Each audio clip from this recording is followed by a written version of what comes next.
जी हाँ, स्वागत है आप सभी लोगों का आपकी इस चैनल जेके एग्जाम्स में। और हम पढ़ रहे हैं फंडामेंटल राइट्स। अभी तक हमने जो पढ़ा उसका रिवीजन हम कर लेते हैं जल्दी से जल्दी। यहाँ पर हमने कॉन्स्टिट्यूशन के बारे में पढ़ा, फिर हमने कॉन्स्टिट्यूशन के साइलेंट फीचर्स के बारे में पढ़ा, फिर उसके बाद साइलेंट फीचर्स को ख़त्म करने के बाद हमने पढ़े इंपॉर्टेंट सोर्सेज, कहाँ से हमने अपना कॉन्स्टिट्यूशन इम्पोर्ट किया, कौन कौन सी चीज़ें बाहर की कंट्रीज से इम्पोर्ट किया, उसके बारे में पढ़ा। उसके बाद फिर हमने उसके बाद प्रेम्बल पढ़ा, पार्ट्स ऑफ कॉन्स्टिट्यूशन को बताया किस तरीके से होता है प्रेम्बल, और पार्ट्स को किस तरीके से वो डायग्राम बताई थी पिक्टोरियल रिप्रेजेंटेशन के जरिए से। उसके अलावा हमने पढ़े फिर fundamental rights. Fundamental rights almost हम कंप्लीट कर चुके हैं। उसमें मैंने लास्ट में बताया था जो कि 6th फंडामेंटल राइट है हमारा, जिसको हम बोलते हैं राइट टू कॉन्स्टिट्यूशनल रेमेडीज। इस पर मैं अलग से एक वीडियो बनाऊंगा जिसको मैं पूरी तरीके से आपको उसके इंपॉर्टेंट फीचर्स समझाऊंगा, क्योंकि ये एग्जाम पॉइंट ऑफ व्यू से बहुत ही ज्यादा इंपॉर्टेंट रहने वाला है। सो फॉर दैट रीजन आइए शुरू करते हैं आज का वीडियो। अभी तक अगर आपने चैनल को सब्सक्राइब नहीं किया है तो do subscribe for this channel और बेल का आइकन जरूर दबा देना ताकि आपको लेटेस्ट वीडियो के अपडेट्स मिलते रहिए। इसके अलावा एक जरूरी सूचना, अगर आपको नोट्स चाहिए, अकाउंटेंसी पोर्शन हमने कंप्लीट कर चुके हैं पूरी तरीके से, और उसमें हमने एक बुक खुद से लिखी है जो कि बहुत ही ज़्यादा आसान रहने वाली है आप सभी बच्चों के लिए। तो अगर वो आपको चाहिए तो हमें व्हाट्सएप कर लीजिए। नंबर है 9682681890।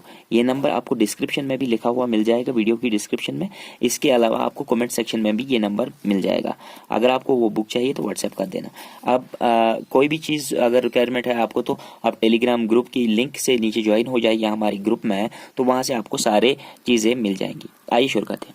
राइट टू कॉन्स्टिट्यूशनल रेमेडीज, ये जो ये है फंडामेंटल राइट हमारा, ये है आर्टिकल 32 के अंडर। ठीक है, आर्टिकल 32 हमें राइट टू कॉन्स्टिट्यूशनल रेमेडीज दे देता है। अब इस आर्टिकल को क्या कहा है डॉक्टर BR अम्बेडकर साहब ने, उन्होंने कहा कि heart and soul of Indian constitution.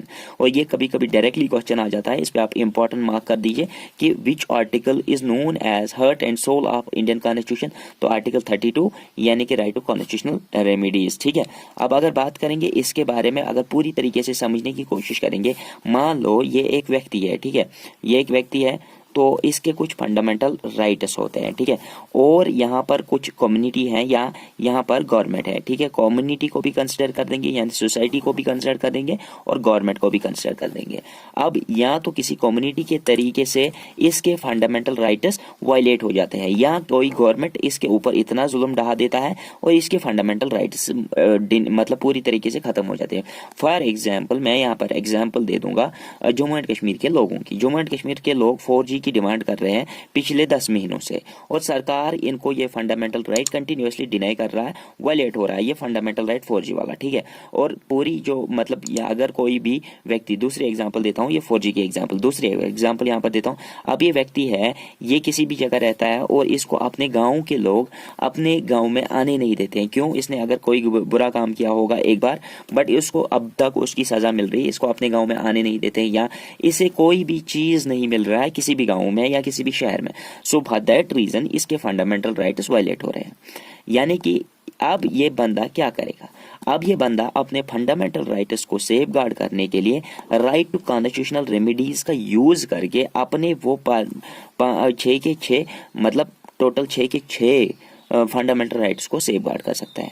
अब इसमें क्या इंपॉर्टेंट चीज़ें हैं इस मतलब राइट टू कॉन्स्टिट्यूशनल रेमेडीज में, उनको सीखने की कोशिश करेंगे। ये थोड़ा सा डिफिकल्ट रहने वाला है आपके लिए, क्योंकि नाम थोड़े से डिफिकल्ट होने वाले हैं, बट आपको क्या करना है, आपको पूरी तरीके से ध्यान देना, आपको आसानी से ये समझ में आ जाएगा।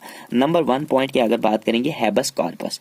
हैबस कॉर्पस क्या होता है? To have the body habeas corpus, मतलब हैव अस कॉर्पस से आपको ये याद रहेगा टू हैव द बॉडी। अब ये हैबस कॉर्पस क्या होता है? देखो, अब ये हैबस कॉर्पस एक ऐसा चीज होता है, अगर कोई भी व्यक्ति अरेस्ट हो जाता है, ठीक है, अब कोई भी व्यक्ति अरेस्ट हो जाता है, उस व्यक्ति को पूरी तरीके से कोर्ट में पेश करवाना और उसके लिए या जज के पास पेश करवाना, उस रिट को हम हैबस कॉर्पस कहते हैं। The legal right to apply for habeas corpus writ. ठीक है, अब ये क्या होता है? हैबस कॉर्पस होता है कि ये वो मतलब एक्टिविटी होती है जिसमें जज या कोर्ट के सामने जज या कोर्ट के सामने किसी भी व्यक्ति को प्रेजेंट करना after his lawful unlawful activity, या किसी भी जुर्म में अगर किसी को पकड़ा जाता है और उसको कोर्ट या जज के सामने पेश करने को क्या कहते हैं, हैबस कॉर्पस। नाउ इसमें जो सेकंड टर्म आती है वो आती है क्यो वारंटो। अब क्यो वारंटो क्या होता है, by what warrant or by what authority.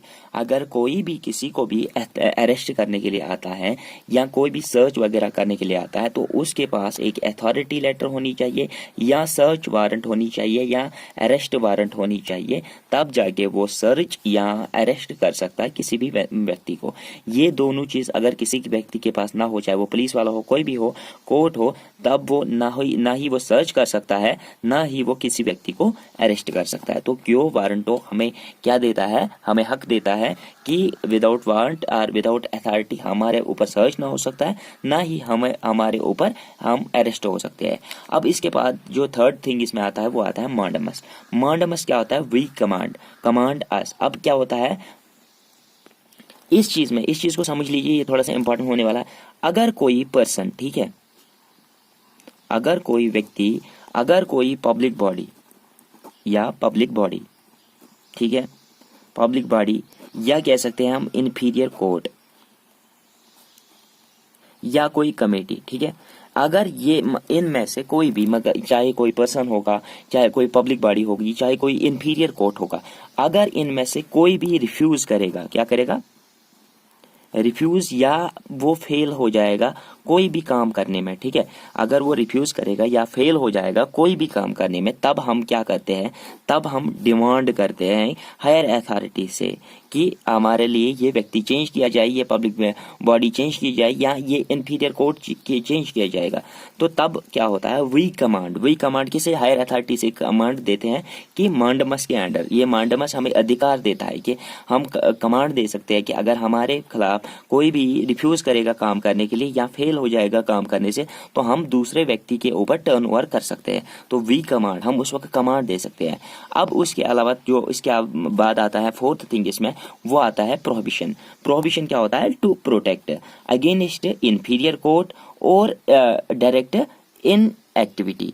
अब इसमें क्या करेंगे, प्रोहिबिशन, ठीक है। सबसे पहले मैं यहाँ पर बताऊंगा, अगर इंफीरियर कोर्ट में कोई भी केस मतलब आपको लगता है कि गलत जजमेंट हो गई है, तो हम उसके मतलब उस जजमेंट से सहमत नहीं है, तो हम हायर अथॉरिटीज के पास जा सकते हैं, मतलब उससे बड़े कोर्ट में जा सकते हैं, जैसे हाई कोर्ट, सुप्रीम कोर्ट में जा सकते हैं और अपना फैसला प्रोहिबिट कर सकते हैं, ठीक है। तो ये चीज हमें वो अधिकार देता है। इसके अलावा अगर आपको लगता है कि हम कोई मतलब इन लॉफुल एक्टिविटी कर रहा है, तो उसको भी हम इस ये मतलब फैसिलिटी से प्रोहिबिट कर सकते हैं, ठीक है, तो प्रोटेक्ट कर सकते हैं, प्रोहिबिट कर सकते हैं।